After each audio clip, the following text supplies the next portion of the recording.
Hello, my lovelies. So we're at day 30, and I thought that this might be a good time to check in. I think maybe every 30 days we check in, see where we're at, where we're going, where we've come from.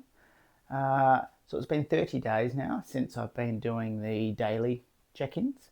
I was doing the weekly check-ins, and I guess we'll start from where it started. A couple of months ago, I was completely uncomfortable on camera. I'm still, finding myself, finding my voice, finding my pacing and finding all sorts of things. But I'm feeling quite comfortable stepping up in front of the camera now. I think to begin with, when I first looked at recording my art journey this way, all the media that I found online was all about content creation and content creators. And as soon as I jumped into that mode, and I was trying to make not viral content, but gimmicky content and fun content and edgy content. And I was trying to make content, and I was looking at it through the wrong lens. As soon as I started doing these daily check-ins, it was like, hang on, that's right, that's what you're doing here, You're making art. Art is the content. You are just documenting that. So I stepped away from trying to be a content creator to just being an artist again. So that's felt really good. So I've sort of moved away from the gimmicky stuff. I've started to figure things out, so I'm sort of looking at it as chapters. This first chapter, so the first 30 days, and perhaps probably even the next 30 days, is about me finding myself on camera. It's about developing the habit. It's about showing up. And I'm now starting to polish and refine a few things.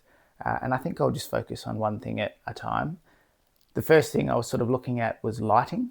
The lighting is much better. I'm sure there's more I can do, but I've sort of figured out this light here, a soft light here, just the room light over the back here seems to work quite nicely.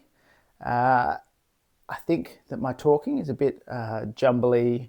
I'm mumbling. I need to look at pausing every time I'm about to say I think I probably need to slow my voice down.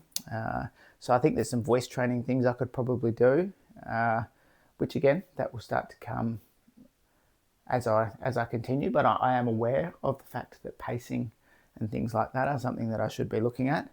But the focus has been primarily on the art, and this has become secondary. It has become a habit. There have been moments when it's been trickier, but the fact that I'm doing it every day now, we just got home from a barbecue at a friend's house at 8 o'clock. There was nothing else that I was going to do. I knew I had to do this. It was kind of like a job. It was something that I had to do. I had to show up, and developing that habit and having consistency within that has felt really good. So the first 30 days have really been me sort of developing a habit, even down to sort of when I load these videos onto the computer, the system by which I sort of do things. So I'll load the videos onto the computer. I'll load them into CapCut, which I'm going to change. I'm going to start using Final Cut. I just have to update my, not the computer, but something on the computer. Anyway, load it all into there, start editing. I'll grab a still frame while I'm exporting this is all probably quite boring, but as I reflect down the track, I'll come back to this. So as I export the video, I take that time to then quickly jump into Canva. With the still frame that I've grabbed, I'll turn that into a quick thumbnail. Then when the video is finished, I'll upload that, do all the thing. But it's all quite streamlined, while one thing's loading, I'm doing the next thing. And I've worked out a pretty good little system whereby, from the time that I film this to the time that I upload it, it's about an hour window. So I've squeezed it into about an hour window. So it's an hour a day that it's taking me to do this. I think I could probably get it down to less. Or perhaps, I'm still quite happy with that hour. I think the videos will just be more polished, and I'm interested to see where they go. I am a big believer in doing. You can think about things forever and ever and ever. When you actually start doing them, that's when you get better. I believe in painting 100 paintings badly than spending that same amount of time painting one painting really well, because through those 100 paintings, you're going to learn 100 different things. You're going to figure things out. You're going to try things. Things aren't going to work, but then you can retry them. For example, when you're coming in off a toned canvas versus a white canvas, that only happens at the start of the painting, and there's things that, like transparent paints, the white that glows through a transparent paint can only be achieved at the start of the painting. you can carry on with that painting for hours and hours and hours and days and weeks and months, but you're never going to get that same glow that you get from that initial transparent layer. Things like that. I'm rambling now. Whew. I'm actually sitting quite high on my breath. There we go. So that's probably something else that I need to work on, my breathing through my talking and things like this. I think I'm starting to get lost now because I tuned into myself. I just didn't let myself continue to flow. Art-wise, today I've carried on with the self-portrait. I've started to have a bit of an idea about where I want to go with it. I actually want to tape it down the middle, and I'd like to have the side that's in the dark sort of quite a miserable expression, somber, to really try and really capture the darkness. And then when I'm finished that side, peel the tape off, tape that up, and then paint the other side as light and happiness and joy and all those sorts of things, so that when I peel that off, I've got this same face that represents, both sides of the coin. It's something I thought about quite a while ago, but now that I'm in the throes of this painting and I've got no idea where it's going, I'm just experimenting and exploring. That's where I can take it. What else? So I was saying just before, I am moving across to Final Cut. I actually own Final Cut. I just haven't used it for years and years. I did a wedding video for a good friend.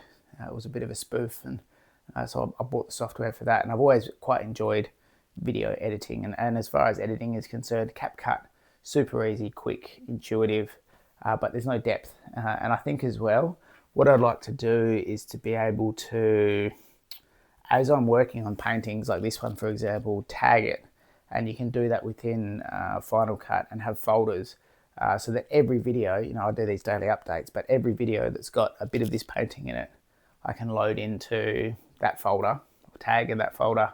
And then when it's done, I can then make a video of the individual painting. So that's something that I've come to going, yep, CapCut's great. It's super easy.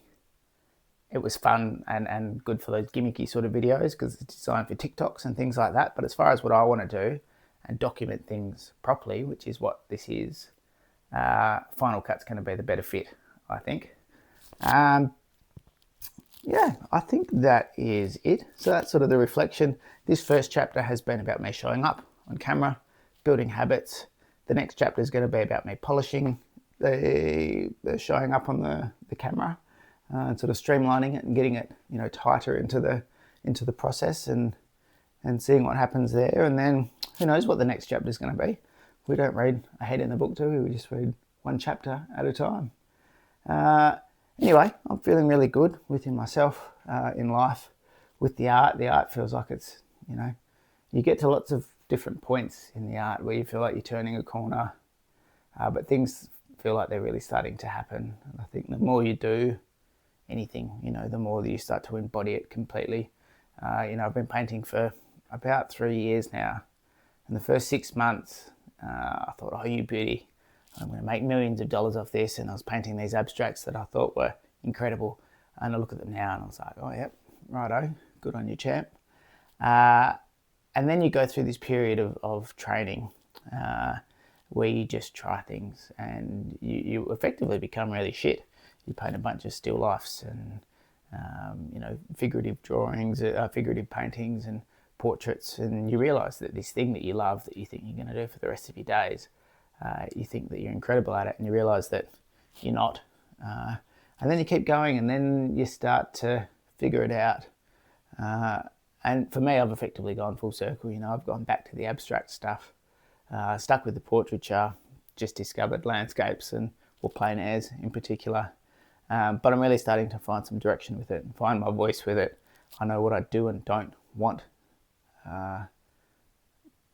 within the pieces themselves. I'm not actually trying to achieve anything. I think that's the thing that I've sort of stripped away, is that I understand that I'm a vehicle through which art can happen.